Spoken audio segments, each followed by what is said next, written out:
ಎಲ್ರಿಗೂ ನಮಸ್ಕಾರ. ಈ ಒಂದು ವಿಡಿಯೋದಲ್ಲಿ ಎರಡು ಕ್ರಿಪ್ಟೋ ಅಪ್ಡೇಟ್ಸನ್ನು ಕೊಡ್ತಾ ಇದ್ದೀನಿ. ಎರಡೂ ಕೂಡ ತುಂಬಾ ಇಂಪಾರ್ಟೆಂಟ್ ಇದೆ. ಫಸ್ಟ್ ಒನ್ ಕ್ಯಾಟ್ಸ್, ನಮ್ಗೆ ಗೊತ್ತು ಸ್ನ್ಯಾಪ್ಚಾಟ್ ಯಾವಾಗ ಆಗುತ್ತೆ ಅಂದ್ಬಿಟ್ಟು. ಅಕ್ಟೋಬರ್ 1 ಮಧ್ಯರಾತ್ರಿ 1:30 ಇಂಡಿಯನ್ ಟೈಮಲ್ಲಿ ಸ್ನ್ಯಾಪ್ಚಾಟನ್ನು ತಗೊತಾ ಇದ್ದಾರೆ. ಅದ ನಂತರ ಯಾವುದಾದ್ರು ಅಪ್ಡೇಟ್ ಕೂಡ ಕೊಟ್ಟಿಲ್ಲ. ಮಾರ್ನಿಂಗ್ ಒಂದು ಅಪ್ಡೇಟನ್ನು ಕೊಟ್ಟಿದ್ದಾರೆ. ಏನು ಅಪ್ಡೇಟ್ ಅದು? ಟೋಕನಾಮಿಕ್ಸ್ ಇರ್ಬೋದು, ಡ್ರಾಪ್ ಕ್ರೈಟೇರಿಯಾ ಇರ್ಬೋದು, ಅದ್ರ ಜೊತೆ ಬೇಜಾನ್ ಅಪ್ಡೇಟ್ಸನ್ನು ಕೊಟ್ಟಿದ್ದಾರೆ. ಪ್ರತಿಯೊಂದನ್ನು ಕೂಡ ಈ ಒಂದು ವಿಡಿಯೋ ಡಿಸ್ಕಸ್ ಮಾಡ್ತಾ ಇದ್ದೀವಿ. ಹಾಗೆ ಎರಡನೇ ಅಪ್ಡೇಟ್ ಬಂತು ಅಂದರೆ ಎಕ್ಸ್ ಎಂಪೈರ್. ನಿಮ್ಮ ಒಂದು ಅಪ್ಲಿಕೇಶನ್ ಓಪನ್ ಮಾಡಿದ್ರೆ ಮೇಲ್ಗಡೆ ನಿಮಗೆ ಡ್ರಾಪ್ ಅಂತ ಕಾಣಿಸ್ತಾ ಇರುತ್ತೆ. ಅದನ್ನು ಕ್ಲಿಕ್ ಮಾಡ್ಕೊತೀರಾ, ವ್ಯಾಲೆಟ್ ಕನೆಕ್ಟ್ ಮಾಡೋಕೆ ಕೇಳುತ್ತೆ, ಕನೆಕ್ಟ್ ಮಾಡ್ಕೊತೀರಾ. ಅದ ನಂತರ ಟೋನ್ ಟ್ರಾನ್ಸಾಕ್ಷನ್ ಅಂದ್ಬಿಟ್ಟು 0.5 ಟೋನನ್ನು ಕೇಳ್ತಾ ಇದೆ. ತುಂಬ ಜನ ಕೇಳ್ತಾ ಇದ್ರಿ, ಬ್ರೋ 0.5 ಟೋನನ್ನು ಪೇ ಮಾಡೋದಾ ಬೇಡವಾ ಅಂದ್ಬಿಟ್ಟು. ಅದಕ್ಕೂ ಕೂಡ ಈ ಒಂದು ವಿಡಿಯೋದಲ್ಲಿ ಆನ್ಸರ್ ಕೊಡ್ತಾ ಇದ್ದೀನಿ. ಮೊದಲನೇ ಅಪ್ಡೇಟ್ ಬಂತು ಅಂದರೆ ಕ್ಯಾಟ್ಸಿಂದಲೇ ಸ್ಟಾರ್ಟ್ ಮಾಡೋಣ. ಎಲ್ಲ ನೋಡ್ತಾ ಇರ್ಬೋದು 1.7 ಮಿಲಿಯನ್ ಫಾಲೋವರ್ಸ್ ಇದ್ದಾರೆ ಟ್ವಿಟರ್ಲಿ. ಬಟ್ ಟೆಲಿಗ್ರಾಮನ್ನು ಓಪನ್ ಮಾಡ್ತು ಅಂದರೆ 17.4 ಮಿಲಿಯನ್ ಸಬ್ಸ್ಕ್ರೈಬರ್ಸ್ ಇದ್ದಾರೆ. ಡಾಗ್ಸ್ಗಿಂತ 0.4 ಮಿಲಿಯನ್ ಹೆಚ್ಚಿದ್ದಾರೆ. ಸೊ ಏನಕ್ಕೆ ಇಷ್ಟೊಂದು ವೈರಲ್ ಆಗ್ತು ಅಂದರೆ ಡಾಗ್ಸ್ ಲಿಸ್ಟ್ ಆಗ್ತು ಗೊತ್ತಾ. ಸೊ ಡಾಗ್ಸ್ ಲಿಸ್ಟ್ ಆದಂಥ ಟೈಮಲ್ಲಿ ಅದೇ ರೀತಿ ಒಂದು ಅಪ್ಲಿಕೇಶನ್ ಇತ್ತು, ಇದು ಕ್ಯಾಟ್ಸ್ ಕೂಡ. ಆ್ಯಂಡ್ ಲೋಗೋ ಕೂಡ ಅದೇ ರೀತಿ ಇತ್ತು. ಮತ್ತು ಟೆಲಿಗ್ರಾಮಲ್ಲಿ ಬಂದಿದ್ದರಿಂದ ಸೇಮ್ ಟು ಸೇಮ್ ಒಂದೇ ರೀತಿ ಇದರಿಂದ ಹೆವಿ ಅಂದರೆ ಹೆವಿ ವೈರಲ್ ಆಗ್ತು. ಬಟ್ ಡಾಗ್ಸ್ಗೂ ಕ್ಯಾಟ್ಸ್ಗೂ ಕಂಪೇರ್ನ ಮಾಡೋದಕ್ಕೆ ಆಗೋದಿಲ್ಲ. ಅದೇ ಬೇರೆ ಲೆವೆಲ್, ಇದೇ ಬೇರೆ ಲೆವೆಲ್. ಸೊ ಇದ್ರ ಲೆವೆಲ್ ಹೇಳ್ಬಿಡ್ತೀನಿ ಫಸ್ಟ್ ಇವಾಗ. ಸೊ ಕ್ಯಾಟ್ಸ್ ಟೆಲಿಗ್ರಾಮಲ್ಲಿ ಒಂದು ಅಪ್ಡೇಟನ್ನು ಕೊಟ್ಟಿದ್ದಾರೆ, ಅನೌನ್ಸ್ಮೆಂಟನ್ನು ಕೊಟ್ಟಿದ್ದಾರೆ. ಸೊ ಏನು ಅನೌನ್ಸ್ಮೆಂಟ್ ಕೊಟ್ಟಿದ್ದಾರೆ? ಟೋಟಲ್ ಸಪ್ಲೈ ಬಂತು ಅಂದರೆ 600 ಬಿಲಿಯನ್ ಟೋಕನ್ಸ್ ಇರುತ್ತೆ. ಅದರಲ್ಲಿ 55%ನ್ನು ಡ್ರಾಪ್ ಅಲೋಕೇಟ್ ಮಾಡಿದ್ದಾರೆ. ಅದರಲ್ಲೂ ಕೂಡ 2 ಪಾರ್ಟ್ ಮಾಡಿದ್ದಾರೆ, ಸೀಸನ್ 1 ಮತ್ತು ಸೀಸನ್ 2. 12%ನ್ನು ಎಕ್ಸ್ಚೇಂಜಸ್ ಕೊಡ್ತಾ ಇದ್ದಾರೆ. ಫಾರ್ ಎಕ್ಸಾಂಪಲ್ ಬೈಬಿಟ್ಟು, ಬಿಟ್ಗೆಟ್ಟು, ಓಕೆಕ್ಸ್, ಈ ರೀತಿ ಎಕ್ಸ್ಚೇಂಜ್ಗಳು ಲಿಸ್ಟ್ ಆಗ್ತಾ ಇಲ್ವಲ್ಲ, ಅಲ್ಲಿ ಕೆಲವೊಂದು ಇವೆಂಟ್ಸ್ಗಳನ್ನ ನಡೆಸ್ತಾರೆ. ಅದಕ್ಕೆ ಸ್ವಲ್ಪ ಅಮೌಂಟನ್ನು ಕೊಟ್ಟಿದ್ದಾರೆ, 12%ನ್ನು. ಉಳಿದಿರೋಂಥ 10% early growth supporters, ecosystem funds, team strategic investment ಅಂದ್ಬಿಟ್ಟು ಬೇರೆ ಬೇರೆ ಡಿಸ್ಟ್ರಿಬ್ಯೂಟ್ ಕೂಡ ಮಾಡಿದ್ದಾರೆ. ಬಟ್ ಇವಾಗ ನಾವು ಸೀಸನ್ 1 ಡ್ರಾಪ್ ಕಡೆ ಹೋಗ್ಬಿಡೋಣ. ಸೀಸನ್ 1ನಲ್ಲಿ 30%ನ್ನು ಕೊಡ್ತಾರೆ. ಟೋಟಲ್ ಡ್ರಾಪ್ ಅಂತಂದರೆ 55%. ಸೀಸನ್ 1ನಲ್ಲಿ 30% ಕೊಡ್ತಾ ಇದ್ದಾರೆ. ಉಳಿದಿರೋಂತಹ 25%ನ್ನು ಸೀಸನ್ 2 ಯಾವಾಗ ಬರುತ್ತೆ? ಈ ಒಂದು ಟೋಕನ್ ಲಿಸ್ಟಿಂಗ್ ಆದಮೇಲೆ ಸೀಸನ್ 2 ಬರುತ್ತೆ. ಅದರ ಅವಶ್ಯಕತೆ ಇಲ್ಲ. ಫಸ್ಟ್ ಇವಾಗ ಸೀಸನ್ 1 ಕಡೆ ನೋಡ್ಬಿಡೋಣ. ಸೊ 30% ಸಪ್ಲೈ ಅಂದರೆ 180 ಬಿಲಿಯನ್ ಟೋಕನ್ಸ್ ಆಗುತ್ತೆ. ಇಲ್ಲೇ ನೋಡ್ತಾ ಇರ್ಬೋದು. ಅದ್ರ ಕೆಳಗಡೆ ಡ್ರಾಪ್ ಕ್ರೈಟೇರಿಯಾ ಅಂದ್ಬಿಟ್ಟು ಕೆಲವೊಂದು ಪಾಯಿಂಟ್ಸನ್ನು ಕೊಟ್ಟಿದ್ದಾರೆ. OG points. ಏನಿದು OG ಪಾಯಿಂಟ್ಸು? ನಿಮ್ಮ ಅಪ್ಲಿಕೇಶನ್ ಓಪನ್ ಮಾಡಿದ್ರೆ ಮೇಲ್ಗಡೆ ನಿಮಗೆ OG ಪಾಯಿಂಟ್ಸ್ ಅಂತ ಕಾಣಿಸ್ತಾ ಇರುತ್ತೆ. ಅದನ್ನು ಕ್ಲಿಕ್ ಮಾಡಿದ್ರೆ ಒಂದು ಟೋನನ್ನು ಪೇ ಮಾಡೋದಕ್ಕೆ ಕೇಳುತ್ತೆ. ಎಷ್ಟು ರೂಪಾಯಿ ಆಗುತ್ತೆ? ಇಂಡಿಯನ್ ರುಪೀಸ್ ಅಲ್ಲ, ಹತ್ರ 580 ರುಪೀಸ್, 570 ರುಪೀಸ್ ಆಗುತ್ತೆ OG ಪಾಸನ್ನು ಪರ್ಚೇಸ್ ಮಾಡಬೇಕಂದ್ರೆ. Okay, done. ಅದರ ಕೆಳಗಡೆ ಡೈಲಿ ಟ್ರಾನ್ಸಾಕ್ಷನ್ ಪ್ರತಿದಿನ ಕೂಡ 0.2 ಟೋನನ್ನು ಪೇ ಮಾಡಬೇಕು. 0.2 ಟೋನ್ ಅಂದರೆ ಹತ್ತತ್ರ 110 ರೂಪಾಯಿಂದ 120 ರೂಪಾಯಿ ಆಗುತ್ತೆ. ಅದು ಕೂಡ ಡನ್.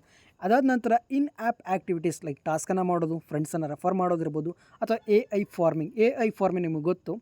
ಅಪ್ಲಿಕೇಶನ್ ನೀವು ಬೆಕ್ಕುಗಳದ ಫೋಟೋನ ಅಪ್ಲೋಡ್ ಮಾಡ್ತಂದ್ರೆ ಪಾಯಿಂಟ್ಸ್ ಕೂಡ ಅಲ್ಲೂ ಸಿಗ್ತಾ ಇರುತ್ತೆ.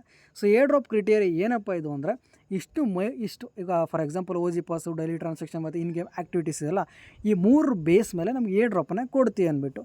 ಇವಾಗ ತುಂಬ ಜನ ಡೌಟ್ ಏನಪ್ಪ ಅದು ಅಂದರೆ ಈ OG ಪಾಸ್ ಮತ್ತು ಡೈಲಿ ಟ್ರಾನ್ಸಾಕ್ಷನ್ ಇದೆ, ಅದಕ್ಕೆ ಅಮೌಂಟನ್ನು ಪೇ ಮಾಡಬೇಕಾ ಅಂತ. ನೀವು ಪೇ ಮಾಡೋರು ಮಾಡ್ಬೋದು, ಪೇ ಮಾಡಲಿಲ್ಲ ಅಂದರೆ ಏನು ತೊಂದರೆ ಇಲ್ಲ. ಪೇ ಮಾಡಿದ್ರೇನು, ಪೇ ಮಾಡಲಿಲ್ಲ ಅಂದ್ರೇನು? ನೀವೇನಾದರೂ ಪೇ ಮಾಡಿದ್ರೆ ನಿಮಗೆ 70% ಸಿಗುತ್ತೆ. ನೀವೇನಾದರೂ ಪೇ ಮಾಡಲಿಲ್ವಾ 30% ಸಿಗುತ್ತೆ. ಅರ್ಥ ಏನಪ್ಪ ಅಂದರೆ ಟೋಟಲಾಗಿ 180 ಬಿಲಿಯನ್ ಟೋಕನ್ಸ್ ಇದೆಲ್ಲ, ಅದನ್ನು 70% ಡಿವೈಡ್ ಮಾಡ್ತಾರೆ ಮತ್ತು 30% ಡಿವೈಡ್ ಮಾಡ್ತಾರೆ. 70% ಯಾರೆಲ್ಲ ಪೇ ಮಾಡಿರ್ತಾರೆ, ಎಲ್ಲ ಟ್ರಾನ್ಸಾಕ್ಷನ್ ಮಾಡಿರ್ತಾರೆ, ಅವ್ರಿಗೆ 70% ಏನೆಷ್ಟು ಅಮೌಂಟ್ ಐತೆ ಡಿಸ್ಟ್ರಿಬ್ಯೂಟ್ ಮಾಡ್ತಾರೆ. ಉಳಿದಿರೋಂಥ 30%ಅಲ್ಲಿ ಯಾರು ಮಾಡಿರೋದಿಲ್ಲ, ಫ್ರೀಯಾಗಿ ಮಾಡಿರ್ತಾರೆ, ಅವ್ರಿಗೆ ಡಿಸ್ಟ್ರಿಬ್ಯೂಟ್ ಮಾಡ್ತಾಯಿದ್ದಾರೆ. ಸೊ ಫೈನಲ್ ಆಗಿ ಇವರ ಕತೆ ಏನಪ್ಪ ಅದು ಅಂದರೆ ನಾವು ಎಷ್ಟು ದುಡ್ಡನ್ನು ಕೊಡ್ತೀವಿ ಅಷ್ಟೇ ನಮಗೆ ವಾಪಸ್ ಕೊಡ್ತೀವಿ ಅಷ್ಟೇ. ಫಸ್ಟಿಂದ ನಾವು ಕಷ್ಟಪಟ್ಕೊಂಡು ಮಾಡ್ಕೊಂಡು ಬಂದಿದ್ದೀವಲ್ಲ, ಅದೇನು ಕೂಡ ಮ್ಯಾಟರ್ ಆಗೋದಿಲ್ಲ. ಕ್ಯಾಟಿಸನ್ ಮಾಡಿದ್ರೆ ಗೊತ್ತಾ, ನೀವು ಎಷ್ಟು ಟ್ರಾನ್ಸಾಕ್ಷನ್ ಮಾಡಿದರೆ, ಎಷ್ಟು ಅಮೌಂಟನ್ನು ಪೇ ಮಾಡಿದ್ರೆ ಅಷ್ಟೇ ನಮಗೆ ಕೊಡ್ತೀವಿ ಅಂದ್ಬಿಟ್ಟು ಸೇಮ್ ಮೆಥಡ್ ತೊಗೊಂಬಂದಿದ್ದಾರೆ. ಬಟ್ ಕ್ಯಾಟಿಸನ್ನ ಒಂದು ರೂಪದಲ್ಲಿ ನಂಬೋದಿತ್ತು, ಯಾಕಂದರೆ ಆ ಒಂದು ಟೋಕನ್ ಯುಟಿಲಿಟಿ ಗೊತ್ತಿತ್ತು, ಬೈನಾನ್ಸಲ್ಲಿ ಲಿಸ್ಟಿಂಗ್ ಆಗ್ತಾಯಿತ್ತು, ಪ್ರಾಜೆಕ್ಟ್ ಕೂಡ ಮಸ್ತಾಗಿತ್ತು. ಬಟ್ ಈ ಒಂದು ಪ್ರಾಜೆಕ್ಟು ಕ್ಯಾಟ್ಸ್ ಟೋಕನ್ ಯುಟಿಲಿಟಿ ಗೊತ್ತಿಲ್ಲ, ಏನೂ ಗೊತ್ತಿಲ್ಲ. ಬೈಬಿಟಲ್ಲಿ ಲಿಸ್ಟ್ ಆಗ್ತಾಯಿದೆ. ಬಟ್ ಬೈಬಿಟಲ್ಲಿ ಲಿಸ್ಟ್ ಆಗ್ತಾಯಿದೆ ಅಂದ ತಕ್ಷಣ ಆ ಒಂದು ಟೋಕನ್ ಸಖತ್ತಾಗಿ ಮೇಲ್ಗಡೆ ಹೋಗುತ್ತೆ ಅಂತ ಹೇಳೋದಕ್ಕಾಗೋದಿಲ್ಲ. ತುಂಬ ಟೋಕನ್ಸ್ ಡಂಪ್ ಆಗಿರೋದನ್ನ ನಾವು ನೋಡಿದ್ದೀವಿ ಹಿಸ್ಟ್ರಿಲಿ. ಸೊ ಆದ್ದರಿಂದ ಈ ಒಂದು ಕ್ಯಾಟ್ಸ್ಗೂ ಆ ಒಂದು ಕ್ಯಾಟಿಸನ್ಗೂ ಕಂಪೇರ್ ಮಾಡೋದಕ್ಕಾಗೋದಿಲ್ಲ. ಬಟ್ ಹೇಳೋಕ್ಕಾಗಲ್ಲ, ಕ್ಯಾಟ್ಸ್ ಒಳ್ಳೆ ಪ್ರಾಫಿಟನ್ನು ಕೊಡ್ಬೋದು ಕ್ಯಾಟಿಸನ್ಗಿಂತ. ಸದ್ಯಕ್ಕೆ ಇವಾಗ ಫೈನಲಾಗಿ ಅಪ್ಡೇಟ್ ಏನಪ್ಪ ಅದಂದರೆ ಈ ಒಂದು ಟೋನನ್ನು ನಾನು ಪೇ ಮಾಡಬೇಕಾ ಮಾಡಬಾರ್ದು, ಈ ರೀತಿ ಡೌಟ್ ಇದ್ದೇ ಇರುತ್ತಲ್ವ. ಸೊ ನನ್ನ ಒಂದು ಕ್ಯಾಟಿಸನ್ನೇ ನನ್ನ ಒಂದು ಕ್ಯಾಟ್ಸನ್ನು ತೊಗೊಂಡ್ಬಿಡ್ತೀನಿ. ನಂತರ ಬ್ಯಾಲೆನ್ಸ್ ಬಂತು ಅಂದರೆ 9704 ಕ್ಯಾಟ್ಸ್ ಇದೆ. ಲೀಡರ್ ಬೋರ್ಡನ್ನು ಓಪನ್ ಮಾಡಿದೆ. ಎಷ್ಟನೇ ಪ್ಲೇಸಲ್ಲಿದ್ದೀನಿ? 8,60,900ನೇ ಪ್ಲೇಸಲ್ಲಿದ್ದೀನಿ. 8 ಲಕ್ಷ ಪ್ಲೇಸಲ್ಲಿದ್ದೀನಿ. ಸೊ ನಾನು ಪೇ ಮಾಡಬೇಕಾ? ನನ್ನ ಪ್ರಕಾರ ನಾನು ಇದಕ್ಕೆ ಪೇ ಮಾಡೋದಕ್ಕೆ ಹೋಗೋದಿಲ್ಲ. ಏನಕ್ಕೆ 9704 ಕ್ಯಾಟ್ಸ್ ಅಷ್ಟೇ ಇದು. ಟೋಟಲ್ ಸಪ್ಲೈ ಎಷ್ಟಿದೆ? 600 ಬಿಲಿಯನ್ ಟೋಕನ್ಸ್ ಇದೆ. ಸೊ 600 ಬಿಲಿಯನ್ ಟೋಕನ್ಸ್ ಇದೆ. ಬಟ್ ನನ್ನ ಹತ್ರ ಇರೋದು 9,000 ಟೋಕನ್ ಅಂದರೆ ನಾನು ಏನು 1,000 ರೂಪಾಯಿ ಪೇ ಮಾಡ್ತೀನಿ ಅಷ್ಟು ಕೂಡ ನನಗೆ ವಾಪಸ್ ಬರೋದಿಲ್ಲ. ಅದು 1:1 ರೇಷಿಯೋದಲ್ಲಿ ಕೊಟ್ಟರೆ, ಇವರೇನಾದರೂ 1:10 ರೇಷಿಯೋದಲ್ಲಿ ಕೊಟ್ಟರೆ ಆವಾಗ ಬೇಕಾದ್ರೆ ಪ್ರಾಫಿಟ್ ಆಗ್ಬೋದು. ಬಟ್ ಯಾವೊಂದು ರೇಷಿಯೋದಲ್ಲಿ ಕೊಡ್ತಾರೆ ಅದು ಕೂಡ ನಮಗೆ ಇನ್ನೂ ಅಪ್ಡೇಟ್ ಇಲ್ಲ. ಸೊ ಅದರಿಂದ ಅಟ್ ಪ್ರೆಸೆಂಟ್ ಇವಾಗ ನಾನು ಯಾವುದೇ ಥರ ಟ್ರಾನ್ಸಾಕ್ಷನ್ ಮಾಡ್ತಾ ಇಲ್ಲ. ಫ್ರೀಯಾಗಿ ಎಷ್ಟು ಬರುತ್ತೆ ಅಷ್ಟು ನೋಡ್ಕೊತೀನಿ. ಈ ಒಂದು ಕ್ಯಾಟ್ಸ್ ಕಡೆಯಿಂದ ನಾನು ಮೊದಲಿಂದ ಹೆವಿ ಏನು ಹ್ಯೂಜ್ ಅಮೌಂಟ್ ಎಕ್ಸ್ಪೆಕ್ಟ್ ಮಾಡ್ತಾ ಇಲ್ಲ. ಬರೋದಿಲ್ವನೋ 100% ಪೇಮೆಂಟ್ ಬರುತ್ತಾ ಅಂತ ನನಗೆ ಕನ್ಫರ್ಮೇಷನ್ ಇರಲಿಲ್ಲ. ಜಸ್ಟ್ 50-50 ರೇಂಜಲ್ಲಿ ತೊಗೊತಾ ಇದೆ. ಸೊ ಅದರಿಂದ ನಾನು ಇದಕ್ಕೆ ಸದ್ಯಕ್ಕೆ ಪೇ ಮಾಡ್ತಾ ಇಲ್ಲ. ಫ್ರೀಯಾಗಿ ಎಷ್ಟು ಬರುತ್ತೆ ಅದು ಬರಲಿ. ಇದು ಬಿಟ್ಟು ನಿಮಗೆ ಬಿಟ್ಟಿದ್ದು, ಅವ್ರಿಗೆ ಬಿಟ್ಟಿದ್ದು. ಸೊ ಈಗ ನಿಮ್ಮ ಹತ್ರ ಏನಾದರೂ ಒಂದು 30,000 40,000 ಟೋಕನ್ಸ್ ಇತ್ತು ಅಂದರೆ ಅವಾಗ ಬೇಕಾದ್ರೆ ನೀವು ಪೇ ಮಾಡ್ಕೊಬೋದು ಟೋನನ್ನು. ಬಟ್ ಅಟ್ ಪ್ರೆಸೆಂಟ್ ಇವಾಗ ನಾನು ಮಾಡೋಕ್ಕೆ ಹೋಗ್ತಾ ಇಲ್ಲ.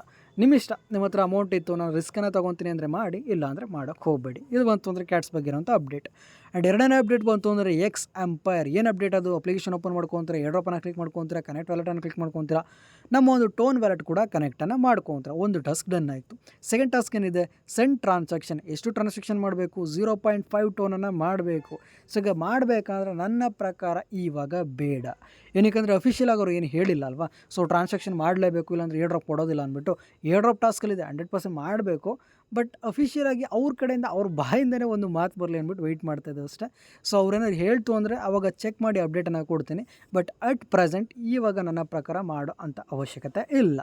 ಮತ್ತು ಈ ಒಂದು ಏರ್ಡ್ರಾಪ್ ಯಾವುದ್ರ ಮೇಲೆ ಬೇಸ್ ಆಗೈತೆ, ಯಾವುದ್ರ ಮೇಲೆ ನಮಗೆ ಏರ್ಡ್ರಾಪನ್ನು ಕೊಡ್ತಾರೆ ಅಂದರೆ total amount of in game currency you earned throughout the game. ಅಂದರೆ ಟೋಟಲ್ ಅಮೌಂಟ್ ಎಷ್ಟು ಕಾಯಿನ್ಸ್ ಅರ್ನಿಂಗ್ ಮಾಡ್ಕೊಂಡು ಟೋಟಲ್ ಬ್ಯಾಲೆನ್ಸ್ ಇದೆ ಅದ್ರ ಮೇಲೆ ನಮಗೆ ಏರ್ಡ್ರಾಪ್ ಅಲೋಕೇಟ್ ಆಗುತ್ತೆ. ಅದರ ನಂತರ ಹವರ್ಲಿ ಇನ್ಕಮ್ ಅಂದರೆ ಪ್ರಾಫಿಟ್ ಪರ್ ಅವರ್ ಅದೇನಿದೆ ಅದ್ರ ಕೂಡ ಮ್ಯಾಟರ್ ಆಗುತ್ತೆ. ಅದರ ಜೊತೆಗೆ number of friends you are invited into the game. So ಎಷ್ಟು ಜನರು ರೆಫರ್ ಮಾಡಿದರೆ ಅದು ಕೂಡ ನಿಮಗೆ ಕೌಂಟ್ ಆಗುತ್ತೆ. ಸೊ ಇಷ್ಟು ಮೂರ ಮೇಲೆ ನಿಮಗೆ ಏರ್ಡ್ರಾಪ್ ಅಲೋಕೇಟ್ ಆಗುತ್ತೆ.